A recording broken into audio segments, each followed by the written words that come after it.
ዳቦ ቆሎ እንግዲህ ቡናችሁን አፍልታችሁ ይዛችሁ ከቡናችሁ ጎን ለጎን ማለት ነው።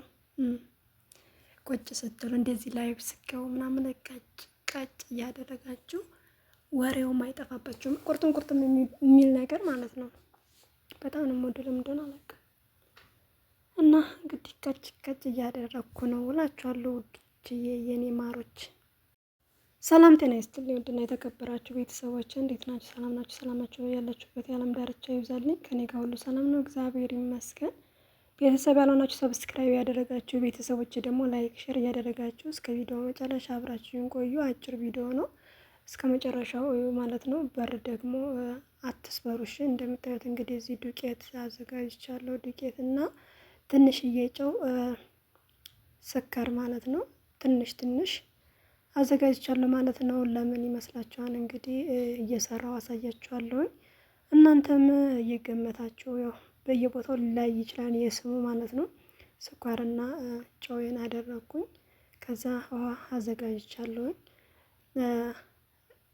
እያሸው እንዳላሳያችሁ አይመችም። በአንድ እጄ ካሜራ ይዤ በአንድ እጄ አልቻልኩምና ከጨረስኩ በኋላ ነው ወደ እናንተ ድጋሜ መመጣው ማለት ነው። ምክንያቱም አይመቸኛል። ልሞክር ነበረ እንግዲህ እንደምታዩትኝ ግን እሺ አይልም፣ አልተመቸኝም። እና እንግዲህ የዛሬ የሚሰራው ምግብ በእኛ በሀገራችን ምን ይባላል መሰላችሁ? ያው እንግዲህ ጣርም እየመጣ አይደለም። እንግዲህ እንደዚህ አድርጌ በደረቁ ነው፣ በጣም በደረቁ ማለት ነው። ምክንያቱም ከለሰለሰ አንደኛ ይያያዛል፣ ኩፍ ማለት ባህሪ ያመጣል ማለት ነው። ስለዚህ ግዴታ በደረቁ መታሸት አለበትኝ። አሽቼ እንግዲህ እንደምታዩትኝ ዳቦ ቆሎ ማለት ነው። እናቶቻችን ወደ ሌላ ቦታ ሲሄዱ እንግዲህ ለቡና ቁርስ ምናምን ያዘጋጅተው በሀገሊክ ይዘው ይሄዳሉ ማለት ነው። እኔ ደግሞ ለምን አልሰራም ዛሬ ያልኩ ማለት ነው። ዱቄት አለኝ። ጾም ምናምን ሲሆን ዱቄት አስመጣለሁ። ብዙ ጊዜ ስለማያመጡ እነሱ ካልፈለጉ አያመጡም። ጾመኛ ነኝ አምጡልኝ ብላቸው ራሱ ረስቸው መጣሁ ምናምን እያለ ምክንያት ነው የሚደረድርልኝ። እና እኔ ደግሞ የወድሽን ነገር አደራን ልጄ ስላለችኝ እናቴ በቃ የወደ ነገር አይሆንልኝም ማለት ነው። ፍሮን ግማሹን ፍሮን ላይ አድርጌዋለሁ፣ ግማሹ ደግሞ እንግዲህ በመጥበሻ ልቆላው ነው ማለት ነው። እና በመጥበሻ እዚህ እየቆላው ነው። ከዛ ደግሞ ፍሮን ውስጥ አስገብቻለሁ። ፍሮን ውስጥ ያለው ቀጭ ቀጭ ስለሚደርቅ አሪፍ ነው፣ ቀጭ ቀጭ ይላል ማለት ነው። ይሄ ግን ኖርማል ነው፣ ቀጭ ቀጭ አይልም። እኔ ደግሞ ጥሎብኝ እንደው ቁርጥም የሚል ነገር እወዳለሁ። ለምን እንደሆነ አላውቅም። እንግዲህ ያው እንደምታዩት አቤት እኔ እኮ እውነት የሆደ ነገር ምን አይነት ሰው እንበላችሁ። ለምሳሌ ቢበላ የማይወፍር እንደውም ሰሞኑን ደህና ነው መሰለኝ፣ እየወፈርኩ ነው።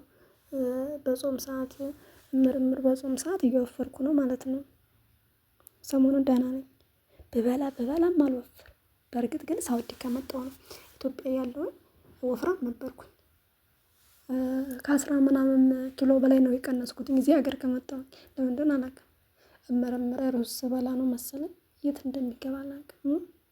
ቆይ ምን አስባችሁ ነው? እንግዲህ ፍሩን ውስጥ ያበሰልኩት ነው፣ ደርቋል ማለት ነው። ቀጭ ቀጭ ነው የሚለው ኖርማል፣ ልክ እንደ ቆሎ ማለት ነው።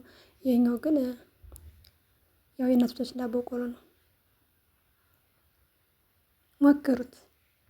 ጊዜ ላታገኙ ትችላላችሁ እንጂ በጣም አሪፍ ነው ጊዜ ካላችሁ እና ደግሞ ዱቄት የሚያመጡ ከሆነ ሰዎቻችሁ ማለት ነው። እኔ ያው በራሴ ስለማመጣ ነው። እንጀራ፣ ዱቄት፣ በርበሬ፣ ሽሮ ምናምን ነገር በጾም ሰዓት ለራሴ ያመጣለሁ። ጾም ካልሆነ ግን ያው የሚበሉትን ስለምበላ፣ የሚበሉትን ስላቸው እነዚህ ቅንቡርስ ምናምን ከነዛ ውጭ ማለት ነው። ያው እነሱ መቼም የማይበሉት ነገር የለም።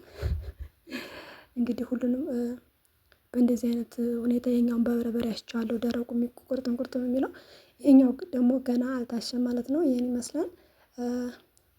በጣም ልዩነት አለው። ይሄኛው በጣም ደረቅ ነው፣ ልክ እንደ ቆሎ ቁርጥም ምን የሚለው። ይሄኛው ደግሞ ኖርማል እናቶቻችን የሚሰሩት ዳቦ ቆሎ ማለት ነው። የሆነ ጥምዝዝ አይነት የሚል እሱ ነው። ቆንጆ ነው። እየሰራችሁ ብሎ እንግዲህ ያው ሀሳብ አስተያየት ካላችሁም ኮሜንት ላይ ማስቀመጥ ትችላላችሁ። እንደዚህ አይሰራም፣ ሙያ የለሽም፣ ይሄ መስተካከል አለበት የምትሉት ካለ ማለት ነው። ያኛውንም እንግዲህ በበርበሬና በዘይት ትንሽ ስኳር አድርጌ ወይራ ዘይት ነው የተጠቀምኩትኝ አሽቼ ይዤው ብያለሁ ማለት ነው። በጣም ቆንጆ ነው። ለመናገር አሁን እኔ ጓደኛ ቢኖረኝ ደስ ይለኝ ነበር።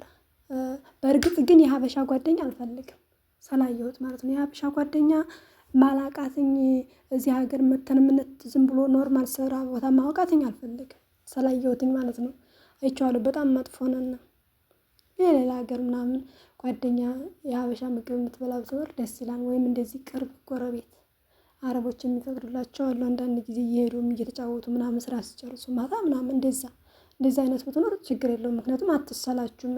ጎረቤት ከሆነ አትሰላችሁም። አንድ ቤት ውስጥ የምትሰሩ ከሆነ ግን በጣም ነው የሚያስጠላው። ለመናገር እኔ ለማንም አልመኘውም ሀበሻና ሀበሻ አንድ ቤት ለመስራት።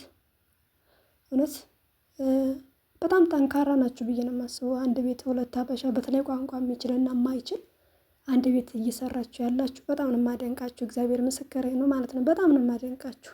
ከእናንተ በላይ ማንም ትዕግስት ያለው ሰው የለም።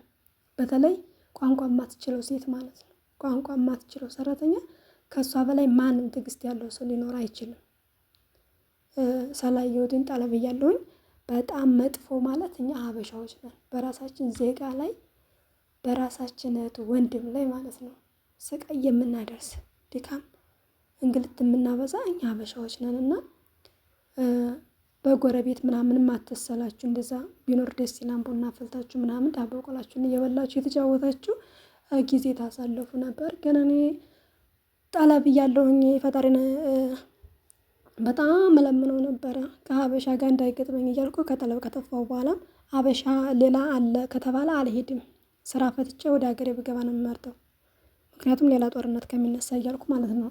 ላይክ አድርጉ። ለማንኛውም ዳቦ ቆሎውን እየበላችሁ ላይክ እያደረጋችሁ ሰብስክራይብ አድርጉ፣ ላይክ አድርጉ። ኮሜንት ብቻ አትጻፉ ስወዳችሁ ማለት ነው። ስወዳችሁ እስኪ ምን አለበት እኔ እያማራችሁ የናፈቃችሁ የእናታችሁን ምግብ ሰርቼ ይዤ እየመጣሁ እናንተ ላይክ ለማድረግ ሰብስክራይብ ለማድረግ ወደዚህ። ኧረ በእናታችሁ ተው ግን።